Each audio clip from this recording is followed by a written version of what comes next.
किसी किस्म का किसी मुसलमान को जो है शक शुबे की गुंजाइश नहीं है, क्योंकि मुसलमान चौथे खलीफा को बरहक मानते हैं और ज़ाहिर है कि वो चौथे खलीफा ने ये इस कुरान का इजरा फरमाया। तो ये क़यामत तक जमा नहीं हो सकता था, क्योंकि हर आने वाला जो है नई कमेटी बनाता और नई कमेटी के बाद में लोगों ने एतराज़ किया कि आपने इसका इजरा क्यों किया। सबसे पहले तो बहुत शुक्रिया कि आप शामिल हुए। आप भी अपना वर्डिक और मौक़िफ़ देते हैं कुरान शरीफ के सिपारों के हवाले से। देखिए, तवारीख़ ये हमें बताती है कि पहले खलीफा के दौर में जब जंग हुई तो दूसरे खलीफा को ये एहसास हुआ कि शायद क्योंकि क़ारी कुरान जो है, जो हाफिज़ कुरान थे, वो ज़्यादातर शहीद हो गए, तो उन्होंने चाहा कि इसको कंपाइल करके एक कुरान हकीम का इजरा किया जाए, किताबी शक्ल दे दी जाए। क्योंकि किसी सहाबी के पास जो है 50 सूरे थे, किसी के पास 60, किसी के पास 100, किसी के पास 114 पूरे सूरे थे। लेकिन ज़ाहिर है कि उनका 2 साल का पीरियड था,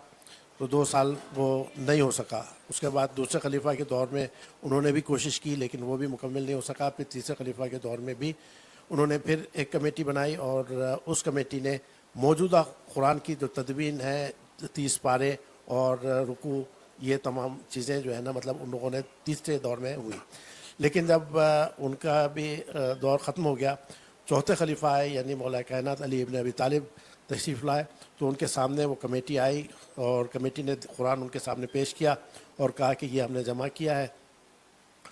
तो उस पर मौला कायनात ने उसको देखा और उसके ज़ेर ज़बर पेश लगाए, उसके ऊपर आराब लगवाए और उसके बाद ये जो कुरान हकीम है जो मौजूदा हमारे हाथों में है, इसका इजरा करने वाले पब्लिशर जो है वो मौला कायनात है।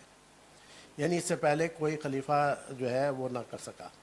और जब आपने इसको पब्लिश किया आराब लगाने के बाद मौला कायनात ने, तो शियों ने, चूँकि वो पहले इमाम ने दिया था, इसलिए कबूल किया, और दीगर मुसलमानों ने चूँकि चौथे खलीफा राशिद थे उनके, इसलिए कबूल किया। इसलिए चूँकि ये कुरान शरीफ जो हमारे दरमियान मौजूद है, ये मौला कायनात का पब्लिश किया हुआ है, उनका इजरा करदा है, इसलिए जो है किसी किस्म का किसी मुसलमान को जो है शक शुबे की गुंजाइश नहीं है।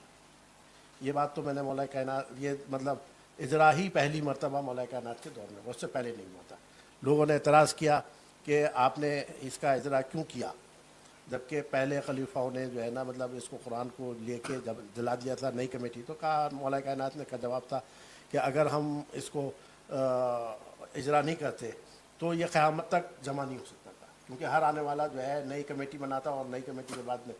जो किया, देख लिया, मैंने चेक कर लिया, मैं खुद हाफिज़ कुरान थे, मौला कायनात हाफिज़ कुरान थे, आपने उसको चेक करके आपके इजरा फरमाया आपने, तो मुसलमानों ने उसको कबूल किया। और इसमें अब कोई इबाम नहीं है कि ये 114 सूरे चूँकि मौला कायनात के दौर में हुए, इजरा हुआ ये कुरान का और वो पब्लिश हुआ, और उसके बाद से ये सिलसिला आज तक चला आ रहा है। तो इसमें मुसलमानों में जो है ना ये होना कि कोई गलती का इम्कान नहीं हो सकता, क्योंकि मुसलमान चौथे खलीफा को बरहक मानते हैं और ज़ाहिर है कि वो चौथे खलीफा ने ये इस कुरान का इजरा फरमाया, तो इसलिए जो है कोई इसमें अशकाल नहीं है। नहीं, बहुत शुक्रिया।